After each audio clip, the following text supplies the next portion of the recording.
Hello and welcome to a special work in progress episode here on Captain's Drydock. And in the Drydock today, we'll be working on jazz hands. No, only joking, we're actually working on the Stormtrooper First Order hands, including Armour, which is way better than jazz hands. Strike a pose, let's make it real. 517 to scanner control. 517 to scanner control.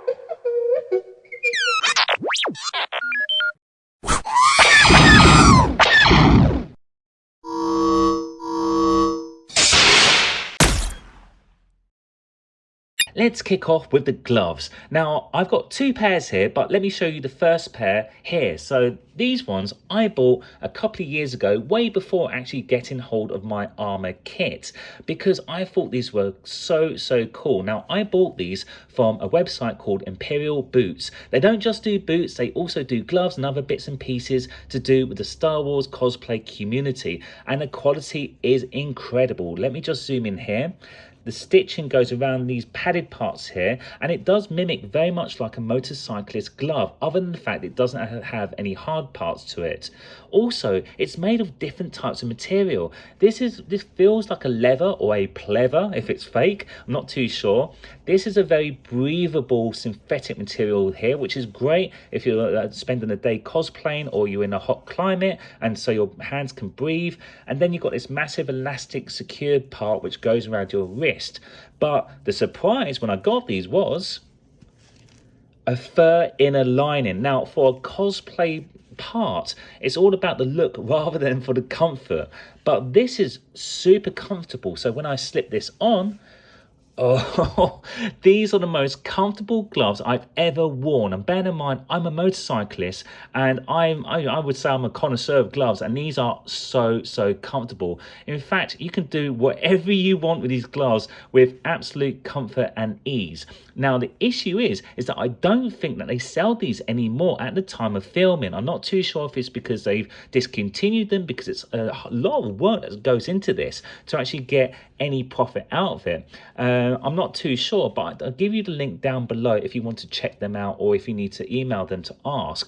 But I highly recommend getting these gloves if you're going to go and build a First Order Stormtrooper outfit, because if not for the look, but definitely for the comfort. Let me just flip it over. You've got this massive square piece of Velcro, which is for the armor plate. So this is an unfinished one. This is from Imperial Surplus. And then what you do, you put the hook side of the Velcro there. This is the loop side, and then that just sticks on. Now you need nothing else. That's a nice massive piece of Velcro. I've seen troopers actually get a piece of string or elastic and put that around their hands, but I don't particularly like that personally. And there's lots of chances of it like snapping or moving around, and also it looks a little bit ugly, where having two pieces of Velcro is more than enough to hold this onto your glove. So let's go to the second pair. So why do I have this second pair? Now, this was gifted to me by Rick. Now, if you've been watching my vlog, you would have seen that I bought a lot of stuff secondhand from a lovely gentleman in England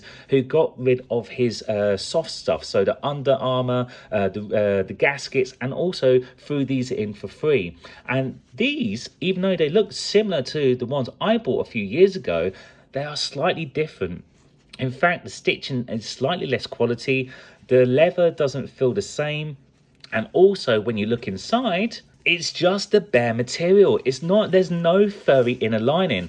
And I'm going to surprise you in saying that these are also from Imperial Boots. They're slightly larger because he has bigger hands than mine, but the quality just went down. Now, I'm assuming I bought mine much earlier on, and they probably cut cost later and then discontinued, because there's a lot of work that goes into these gloves, and I can sympathize if they realize they couldn't make a profit on it. But if I just pop this on, it does look the part. Now, I'm not saying these are the worst on the market. In fact, if you do get yourself a pair, they're much better than many that I've seen out there. But I have to say, when it comes to a comfort level, they're not as comfortable as the ones that I bought a few years ago. But all in all, I'm super happy with my gloves. And in fact, it's always good to have a second pair for all those times I'm grabbing onto my blaster, and also the white can actually stain. So I'm super happy that Rick gifted them to me. So thanks very much, Rick, if you're watching. Look what's come all the way from Deutschland. Now, if I just take this out, you know what this is because you've probably seen the title of the video and also preview pics. But these are the replacement accurate backplate armor for the gloves. Now, let me show you a comparison here. These are the ones that come with the kit here from Imperial Surplus. Now, in fact, any kit makers of the First Order Trooper armor will most likely be backform plastic, meaning that you're never going to get that high definition with the corners if there are meant to be sharp corners to it. And also you get these little indents here. And so don't get me wrong, these are still good to go. In fact, if you want to join the 501st, or if you just want to look really, really close as being accurate as you can be, then on the films, these are still good. But if you want accuracy, then you go to Dan. So if you've seen my previous episode of the holster, it's the same manufacturer who did these. So Dan also produces these armor backplates for the gloves. Now let me just take a closer look here. That is solid resin. In fact, they're still quite light, even though they're resin. And you can see the differences here. See the sweeping line? Sharper definition. Sharp around the edges. And also, you got the hole. Well, it's a hollow. It's not an actual proper hole, but it's hollow there. Now, these seem to have been made from a single mold, meaning that it was just poured from the top and then a slit put down and then taken out. And the flashing, he's already sanded that for you. It probably needs a little bit more tidying, but with a little bit of paint, a little bit of Velcro, these are good to go. So why are these worth it, other than the fact they look slightly higher definition than this? Well, I love the kudos of it, meaning that these are casts taken from the molds that was originally taken from the actual backplates of the glove armor from the movies. That's right, so I'm holding a direct copy from the movie versions of the back plate. Now, if you're walking around amongst the community doing a cosplay event, any sharp-eyed trooper, especially the 501st, will recognize these. And yeah, that is a little piece of, shall I say, genuine stormtrooper attachments you can put on your armor. Now, again, these aren't the most imperative things to have, but if you have a bit of money and you want a little bit more accuracy, and again, kudos, you want to walk around feeling a little bit better about your kit, then these are wicked. And again, quality is fantastic. And if you want a pair, contact Dan. He does it in batches, so as and when he can actually sell them directly to you. So I left the name down below, and he's usually on the Facebook groups to do with First Order Troopers. These casts are so good, it took very little preparation to get them ready to paint. There was a few tiny little air bubbles, but overall they're absolutely fine. So after clean, I popped it into my lovely little tent, my little paint booth, and I sprayed them, and they came out superb. In fact, if you want to see the entire process of how I've been painting my entire armor, I've popped the link down below in the descriptions where you can see the entire laborious process. Now it's time to attach them to my gloves.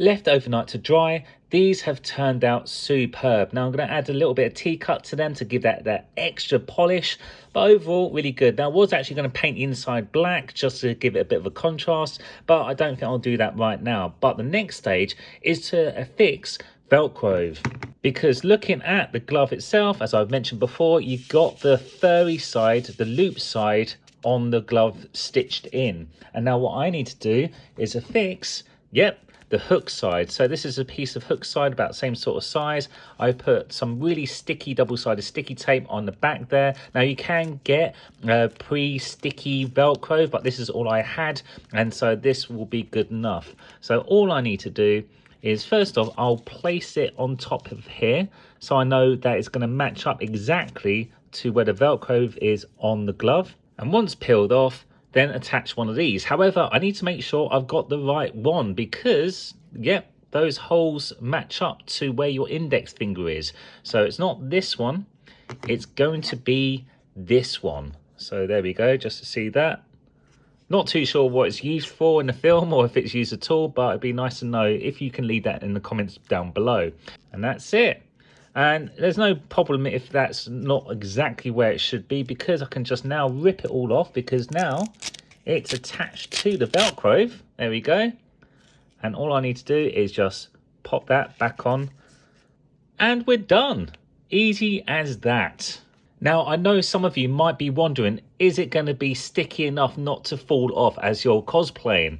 Because some troopers, as I've mentioned, will actually have an elastic band going right across the hand. Well, to answer that,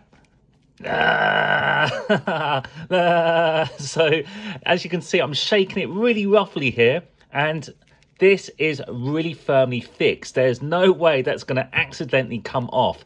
To take this off, I need to just use a bit of force, and there we are. So to answer that question, this is a really secure method to be able to fix this part of the armor onto the glove. Tried and tested. As I was sticking velcro on the second piece of armour, I realised it wasn't sticking for some reason. I thought it was a dodgy piece of velcro until I looked closely at the gloves. They're not exactly the same. This one has stitched in the loop side and this one has the hook side stitched in, which means that this has to be the corresponding one to that. So this will not stick onto this properly. Look, there we go. And vice versa, but they do stick onto their corresponding pieces of velcro, which is a really good design idea by Imperial Boots, which means that you can't accidentally switch these round when you're in a rush trying to put these back on, despite you realizing actually this whole bit needs to go over the finger. You just have to slam this on and it will fix or not fix. Now I've got a new way to make my day job a little bit more fun. Check out my hands. Although now I realise why you never see a stormtrooper with a desk job. Not really great for keyboards. Now I know I said it before on previous episodes, but this has got to be the most easiest and straightforward part of the entire build. In fact, all I had to do is buy the gloves, get hold of the panels, paint them, job done. Now if you liked this episode and you found it useful in your builds, by all means just click the subscribe button down below, and if you have subscribed, thanks very much. You've got the 2 Stormtrooper thumbs up, and if you'd like to leave a comment or a like, that'd be really beneficial for me and promoting my channel. In the meantime, my name's John Child. This is Captain's Drydock. These are Jazz Stormtrooper hands, and I'll see you on the next episode. You stay safe, everyone.